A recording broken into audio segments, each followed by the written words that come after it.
Friends, स्वागत है आप लोगों का नेटकॉम डिजिटल क्लासेस में फिर से। मैं हूं कन्हैयालाल कुमावत। इस क्लास में हम पढ़ेंगे computer and it's components. Computer क्या है और उसके कंपोनेंट्स कौन से हैं। सबसे पहले हम कंप्यूटर की डेफिनेशन देखते हैं। कंप्यूटर होता है क्या है। Computer is an electronic device which we give an input to the computer by input device. Input device का यूज करके अपन कंप्यूटर को क्या करेंगे, एक इनपुट देंगे and computer process on it. Computer उस पर काम करेगा, प्रोसेस करेगा and produce an meaningful output on the output device. जो अपने पास आउटपुट डिवाइस है उस पर क्या करेगा, आउटपुट शो करेगा। तो वो कोई आउटपुट डिवाइस में अपने पास मॉनिटर भी हो सकता है, स्पीकर भी हो सकता है, प्रिंटर भी हो सकता है। उससे अपन को क्या मिल जाएगा, उस प्रोसेस का आउटपुट। ठीक है। कंप्यूटर की फुल फॉर्म की बात करते हैं। कंप्यूटर की फुल फॉर्म क्या होती है। कंप्यूटर की फुल फॉर्म होती है commonly operated machine purposely used for trade, education and research. ये कंप्यूटर की फुल फॉर्म होती है। ये कंप्यूटर की डेफिनेशन हो गई। कंप्यूटर का काम भी अपन को पता है क्या होता है। कंप्यूटर अपन से इनपुट लेता है, उस पर काम करता है और अपन को वापस आंसर उसका दे देता है। आप लोग कंप्यूटर को अच्छे से समझते हो। कंप्यूटर क्या है। कंप्यूटर एक मशीन है जिसमें बहुत सारे कंपोनेंट्स होते हैं, जैसे कीबोर्ड, माउस, मॉनिटर, सीपीयू के अंदर भी बहुत सारी चीजें होती है जिनके बारे में अपन को जानना जरूरी है। क्या क्या होता है, कैसे कंप्यूटर की प्रोसेस होती है, कैसे सीपीयू के अंदर एक जगह से दूसरी जगह पे डेटा जाता है, मेमोरी क्या होती है, कौन सी मेमोरी होती है, क्या क्या कैसे कैसे डेटा स्टोर होता है मेमोरी के अंदर, वो सारा अपन को जानना जरूरी है। अभी हम बात करते हैं क्लासिफिकेशन ऑफ कंप्यूटर की। कंप्यूटर का क्लासिफिकेशन कैसे होता है, कितने तरीके से होता है। देखो दोस्तों, देखो स्टूडेंट्स, कंप्यूटर का क्लासिफिकेशन होता है दो तरीके से। पहला अकॉर्डिंग टू डेटा, कि ऐसे कौन से कंप्यूटर है जो डिफरेंट डिफरेंट टाइप्स का डेटा स्टोर करते हैं, किस किस तरह का डेटा स्टोर करते हैं, उन कंप्यूटर्स को स्टोर किया गया है अलग कैटेगरी के अंदर। और साइज, जो कंप्यूटर सबसे ज्यादा डेटा स्टोर करते हैं उन उसके बाद कौन से कंप्यूटर डेटा स्टोर करते हैं, वो सारी कैटेगरी है अकॉर्डिंग टू साइज में। तो अकॉर्डिंग टू डेटा में कौन से हैं, किस तरह का डेटा कौन से कंप्यूटर स्टोर करते हैं, वो कहलाएगा अकॉर्डिंग टू डेटा। सबसे पहले अपने पास कंप्यूटर, इसमें एनालॉग कंप्यूटर हैं। एनालॉग कंप्यूटर के बारे में दोस्तों, एनालॉग कंप्यूटर होता है जो फिजिकल डेटा को कंटेन करता है, जैसे एयर हो गई, फ्लो हो गया, प्रेशर हो गया, टेम्परेचर हो गया, वोल्टेज हो गया। इन सारे चीजों को कैलकुलेट करने के लिए जो कंप्यूटर काम में लिए जाते हैं, उन कंप्यूटर्स को अपन बोलते हैं एनालॉग कंप्यूटर। समझ गए। ऐसे कंप्यूटर जिनसे अपन ये जान सके कि एयर कितनी गति से चल रही है, या फिर फ्लो, कोई वाटर है या फिर और कुछ है, तो वो कितनी गति से फ्लो हो रहा है, या फिर वोल्टेज कितना है, ये सारा सारा अपन कैलकुलेट कर सकते हैं एनालॉग कंप्यूटर के थ्रू।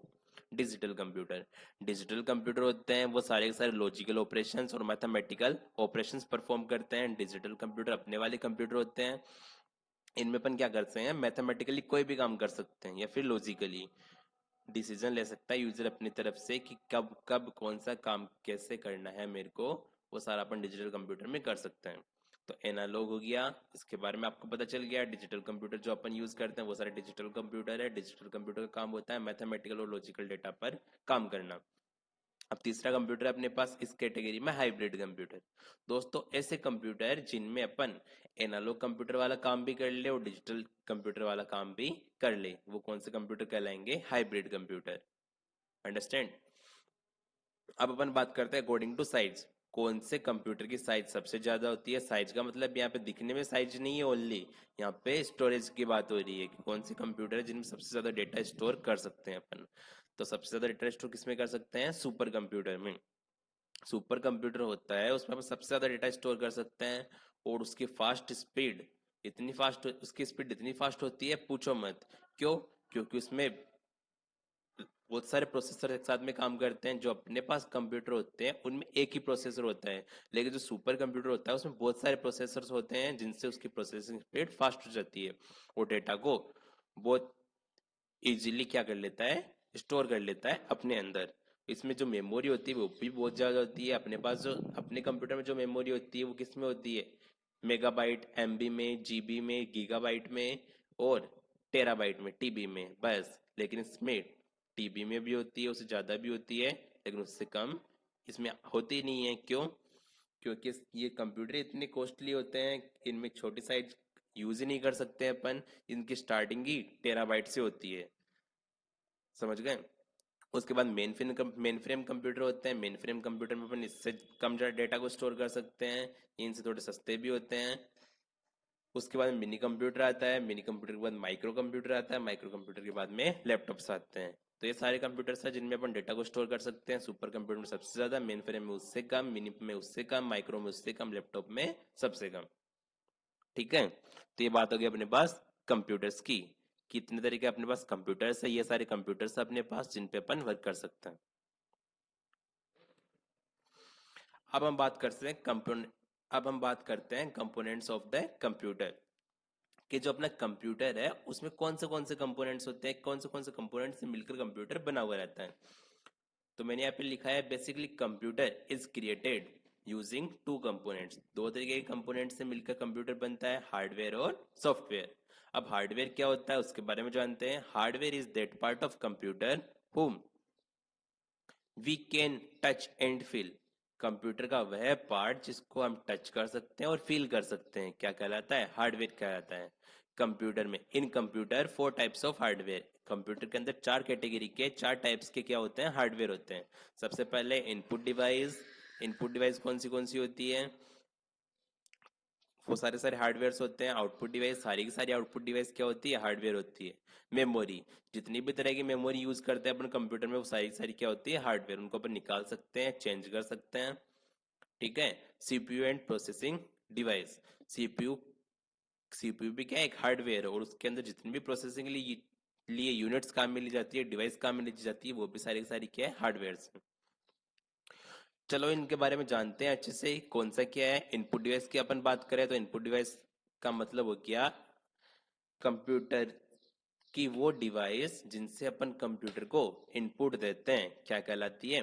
Input device. जैसे कीबोर्ड, कीबोर्ड से अपन कंप्यूटर को इनपुट देते हैं, सबको पता है। माउस, माउस से भी इनपुट देते हैं। स्कैनर, कोई भी फोटो वगैरह होती है, कोई भी डॉक्यूमेंट होता है, उसको स्कैन करके अपन क्या करते हैं? कंप्यूटर में सेव कर देते हैं, तो वो भी क्या है? एक इनपुट डिवाइस है। OMR, optical mark reader.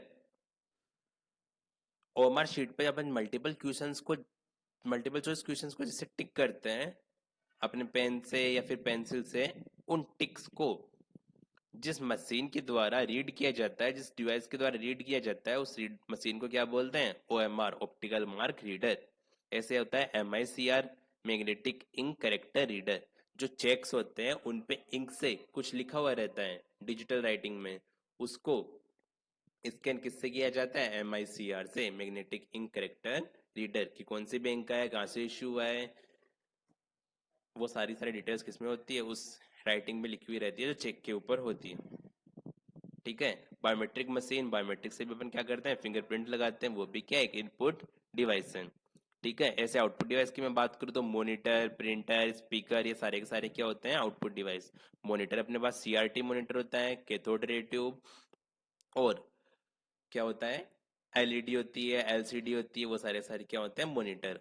Printer होते हैं अपने पास, बहुत सारे प्रिंटर्स भी होते हैं अपने पास, अलग अलग प्रिंटर आते हैं। ऐसे प्रिंटर्स भी है जो बैंक्स में यूज होते हैं। जैसे फोटोकॉपी मशीन होती है, वो प्रिंटर अलग होता है, या फिर जिसपे अपन पासबुक प्रिंट कराते हैं, वो प्रिंटर अलग होते हैं। तो वो जानना भी आपको जरूरी है। ठीक है। ये सारी सारी अपने पास आउटपुट डिवाइस होती है। उसके बाद में बात करूं मेमोरी की, तो अपने पास टोटल 4 तरह की मेमोरी होती है। Primary memory, secondary memory, cache memory और वर्चुअल मेमोरी। प्राइमरी मेमोरी कौन सी होती है? देखो दोस्तों, प्राइमरी मेमोरी को ऐसे समझो कि कंप्यूटर के अंदर जो मेमोरी होती है पहले से, वो क्या कहलाती है? Primary memory. कंप्यूटर के अंदर जो पहले से मेमोरी होती है उसको अपन क्या बोलते हैं? Primary memory. कंप्यूटर के अंदर क्या होता है? रैम और रोम। रैम का मतलब रैंडम एक्सेस मेमोरी, रोम का मतलब रीड ओनली मेमोरी। देखो दोस्तों, जब भी मेमोरी की बात आती है तो सबसे पहले रैम रोम का नाम लिया जाता है। क्यों? क्योंकि ये कंप्यूटर के अंदर होती है, या फिर फोन है अपने पास तो फोन के अंदर भी होती है। हाँ, रैम रैम के बारे में ये समझ लो, जितने भी अपने पास सॉफ्टवेयर्स होते हैं अपने फोन में या कंप्यूटर में, जितने भी सॉफ्टवेयर्स इंस्टॉल करते हैं अपन, वो सारे के सारे कहाँ स्टोर होते हैं? रैम के अंदर। और जितना भी डेटा होता है, जैसे मूवीज हो गई, गाने हो गए, डॉक्यूमेंट्स हो गए, वो सारे कहाँ स्टोर होते हैं? रोम के अंदर। तो सीधी सी बात ये है, रैम के अंदर डेटा परमानेंट स्टोर नहीं होता और रोम में डेटा परमानेंट स्टोर होता है। जब लाइट वगैरह ऑफ हो जाती है तो रैम में अगर अपन काम कर रहे हैं करंटली किसी सॉफ्टवेयर में, तो वो डैमेज हो जाता है, खत्म हो जाता है, वहां से इरेज हो जाता है। ठीक है, लेकिन अगर वही काम अपने रोम में करके सेव कर दिया तो वो हमेशा के लिए उस कंप्यूटर में रहेगा। इसका एग्जांपल ये मान लो रैम का, कि रैम का डेटा लॉस्ट कैसे हो सकता है? जैसे सपोज अपन कोई गेम वगैरह खेल रहे हैं और अचानक से अपना फोन डिस हो गया और बंद हो गया, तो वो डेटा जितना अपन ने गेम खेला उतना सेव नहीं रहता, जितना अपन ने गेम खेला है वो सेव नहीं रहता। तो वो डेटा कहाँ का होता है? रैम का। क्यों? क्योंकि वो सॉफ्टवेयर के अंदर चल रहा है, जिस सॉफ्टवेयर को अपन ने अभी ओपन करके रख रखा है। ठीक है। ऐसे अपने पास सेकेंडरी मेमोरी होती है। सेकेंडरी मेमोरी को दोस्तों ऐसे समझो, कंप्यूटर की बाहर की जो मेमोरी होती है वो सारी की सारी कौन सी मेमोरी कहलाती है? Secondary memory. जैसे ऑप्टिकल डिस्क, ऑप्टिकल डिस्क का मतलब सीडी और डीवीडी। जो सीडी डीवीडी होती है उसको अपन ऑप्टिकल डिस्क बोलते हैं। सीडी डीवीडी अपन बाहर से इंसर्ट करते हैं कंप्यूटर के अंदर, तो उसको अपन क्या बोलते हैं? Secondary memory. Magnetic tape, magnet tape भी क्या है? सेकेंडरी मेमोरी है, जिसमें अपन गाने वगैरह लोड किए जाते हैं। जो पहले कैसेट्स आती थी उसकी, किसकी? टेप की जो कैसेट्स आती थी उसको अपन क्या बोलते हैं? Magnetic tape. और क्या है? Floppy disk. फ्लॉपी डिस्क भी क्या होती है? छोटी सी डिस्क होती है सीडी की तरह ही, जिसमें अपन डेटा को स्टोर करते हैं। इसमें लो साइज का डेटा स्टोर किया जाता है, एकदम छोटा सा डेटा स्टोर किया जाता है, एमबी, 1-2 MB के अंदर लास्ट, केबीज में, या फिर 2 MB लास्ट। ठीक है, यूएसबी हो सकता है, पेन ड्राइव वगैरह हो सकती है। तो जितने भी अपन मेमोरी बाहर से इंसर्ट करते हैं कंप्यूटर में वो सारी क्या कहलाती है? Secondary memory. ऐसे अपने पास केस मेमोरी होती है दोस्तों। केस मेमोरी कंप्यूटर की वो मेमोरी होती है जो सीपीयू और मेन मेमोरी के बीच में काम करती है, रैम के बीच में काम करती है। फास्ट स्पीड मेमोरी होती है कंप्यूटर की ये। दोस्तों आप जब भी सपोज कोई भी प्रोसेस करनी होती है तो सीपीयू से अपना डेटा रैम में जाता है और रैम से डेटा कहाँ जाता है? सीपीयू में। तो क्यों? क्योंकि उसको प्रोसेस करनी होती है सीपीयू को उसमें, उस डेटा पे। तो उस डेटा को मैनेज कौन करता है? Case memory. Case memory fast speed memory है जो उस डेटा को फास्टली सीपीयू को ट्रांसफर कर देती है, और रैम को रिक्वायरमेंट है तो रैम को डेटा को ट्रांसफर कर देती है। ठीक है। हाँ, तो उस प्रोसेस के अंदर उसका टाइमिंग, उस प्रोसेस का नाम, ऐसा छोटा छोटा डेटा अपने फोन में स्टोर हो जाता है। उस डेटा को अपन बोलते हैं केस डेटा। तो आप लोगों ने देखा होगा, आप जब अपने फोन को क्लीन करते हो किसी सॉफ्टवेयर से, तो वहाँ पे केस डेटा को क्लीन करते हैं अपन। तो केस डेटा वही डेटा होता है जो इस प्रोसेस के दौरान अपने फोन में रह जाता है। प्रोसेस का नाम, टाइमिंग वगैरह वो सारा का सारा। ऐसे अपने पास वर्चुअल मेमोरी होती है। वर्चुअल मेमोरी दोस्तों कंप्यूटर की मेमोरी होती है। आप लोगों को पता है कंप्यूटर में हार्ड डिस्क होती है, और हार्ड डिस्क में जो डेटा होता है, सॉरी, जो साइज होती है हार्ड डिस्क की वो बहुत ज्यादा होती है। जीबी में होती है या फिर टीबी में। 1 TB की हो सकती है। 1 TB का मतलब 1 TB। तो दोस्तों जब अपन अपने कंप्यूटर में विंडो इंस्टॉल करते हैं तो उस टाइम पे अपन को पार्टीशन करने होते हैं। पार्टीशन का मतलब C drive, D drive, E drive, ऐसे ड्राइव्स होते हैं, वो अपन बनाते हैं कंप्यूटर में खुद। जब अपन विंडो इंस्टॉल करते हैं उस टाइम पे अपन को कुछ पार्ट अपनी हार्ड डिस्क का रखना होता है, जैसे 10 GB, 20 GB ऐसे। वो डेटा यूज होता है वर्चुअल मेमोरी के रूप में। जो सॉफ्टवेयर अपन इंस्टॉल किए हैं उन सॉफ्टवेयर को अपन यूज करते हैं रोज, तो उसका जो डेटा होता है, नॉर्मल डेटा, वो उस वर्चुअल मेमोरी के अंदर स्टोर होता है। अंडरस्टैंड? अब अपन बात करते हैं फोर्थ पॉइंट अपना, कौन सा? CPU and processing device. CPU क्या है, उसमें प्रोसेसिंग किस किस से कर सकते हैं? सबसे पहले इसमें आ रहा है अपने पास मदरबोर्ड। मदरबोर्ड क्या होता है दोस्तों? आप लोगों को पता है मदरबोर्ड क्या होता है? मदरबोर्ड होता है सेंट्रल प्रिंटेड सर्किट बोर्ड। आप लोगों को पता है कि अपने पास टीवी का रिमोट वगैरह होता है, या सीपीयू होता है, या फिर कोई भी इलेक्ट्रॉनिक डिवाइस होती है, उसमें एक बोर्ड लगा हुआ रहता है ग्रीन कलर का। उस बोर्ड को अपन क्या बोलते हैं? मदरबोर्ड। सारी की सारी चीजें उस डिवाइस की उस बोर्ड से कनेक्टेड रहती है, तो उसको अपन सेंट्रल प्रिंटेड सर्किट बोर्ड बोलते हैं। ठीक है, तो हर डिवाइस उस मदरबोर्ड से कनेक्टेड रहती है। मदरबोर्ड में, मुझे लगता है आपको मदरबोर्ड समझ में आ गया। उसके बाद हम बात करते हैं प्रोसेसर की। दोस्तों उस मदरबोर्ड पे एक चिप लगी हुई रहती है, उस चिप को अपन बोलते हैं प्रोसेसर। उस प्रोसेसर चिप का काम होता है जितने भी प्रोसेस अपन कंप्यूटर को करने के लिए दे रहे हैं काम, उस प्रोसेस पे काम करें। जितने भी अर्थमेटिक और लॉजिकल काम करने होते हैं वो किसको करने होते हैं? प्रोसेसर को। तो एक चिप है जो मदरबोर्ड से अटैच्ड रहती है, रैम। रैम मेमोरी है जो वो भी किससे अटैच रहती है? मदरबोर्ड से। रैम मेमोरी होती है जिसमें अपन सॉफ्टवेयर को इंस्टॉल करते हैं, जिसकी अपन ने अभी बात की थी। ऐसे हार्ड डिस्क होती है जो 1 TB के लगभग होती है नॉर्मल, उससे कम भी हो सकती है, ज्यादा भी हो सकती है। दोस्तों एसएमपीएस ये अच्छी चीज है। एसएमपीएस की फुल फॉर्म होती है स्विच्ड मोड पावर सप्लाई। दोस्तों अपन को पता है जो अपने बिजली बोर्ड में करंट आता है वो कौन सा होता है? Direct current. उसको ट्रांसफर अगर अपन सीधा वो ट्रांसफर हो जाए सीपीयू में, मॉनिटर में, तो क्या हो सकता है? ब्लास्ट हो सकता है। वो करंट सबसे पहले कहाँ जाता है? एसएमपीएस में जाता है। कहाँ जाता है? एसएमपीएस में। फिर एसएमपीएस से वो करंट ट्रांसफर होके कहाँ जाता है? सीपीयू की बाकी जो डिवाइस लगी हुई रहती है वहां तक पहुंचता है। Monitor, CPU, monitor, keyboard, mouse, वहां तक वो लाइट पहुंचती है। कहाँ से ट्रांसफर होके? एसएमपीएस से। तो एक पावर कन्वर्टर मान लो एसएमपीएस को, जो पावर को क्या करता है? कन्वर्ट करता है और उसको ट्रांसलेट कर देता है बाकी डिवाइस में। आप लोगों को एसएमपीएस का काम समझ में आ गया। उसके बाद में अपने पास आता है बायोएस, बेसिक इनपुट आउटपुट सिस्टम। दोस्तों जब अपन कंप्यूटर को ऑन करते हैं तो उसको स्टार्टिंग होने में जो टाइम लगता है, स्टार्टिंग होने में जो टाइम लगता है 2-3 मिनट का, वो टाइम लगता है बायोएस के कारण। क्यों? क्योंकि एक छोटी सी चिप होती है, इसमें प्रोग्राम होता है। सबसे पहले प्रोग्राम चलता है, ये चिप चलती है, उसके बाद में ऑपरेटिंग सिस्टम जो विंडोज होती है अपने कंप्यूटर वो चलती है। तो इसको ऑन होने में कम से कम 1-2 मिनट का टाइम लग जाता है। ठीक है। ऐसे अपने पास सीपीयू के अंदर क्या होती है? बहुत सारी चिप्स लगी हुई रहती है और बैटरी बैटरी भी होती है।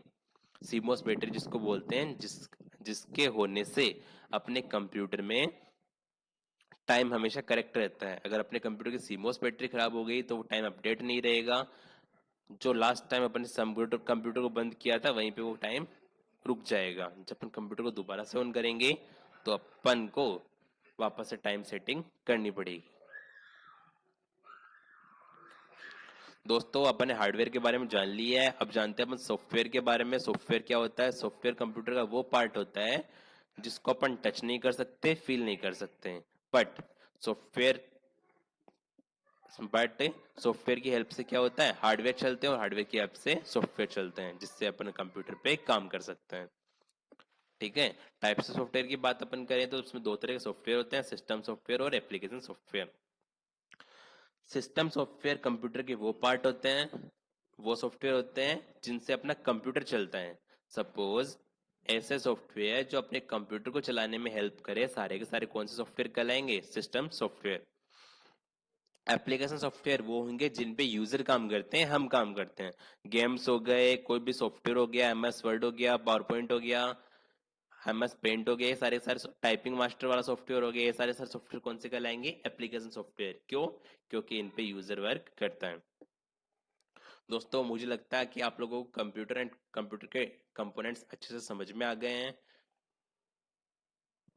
इसी के साथ मैं इस वीडियो को समाप्त करता हूँ। मिलते हैं नेक्स्ट वीडियो में। Thank you. आप लोगों का बहुत बहुत धन्यवाद फॉर वॉचिंग दिस वीडियो।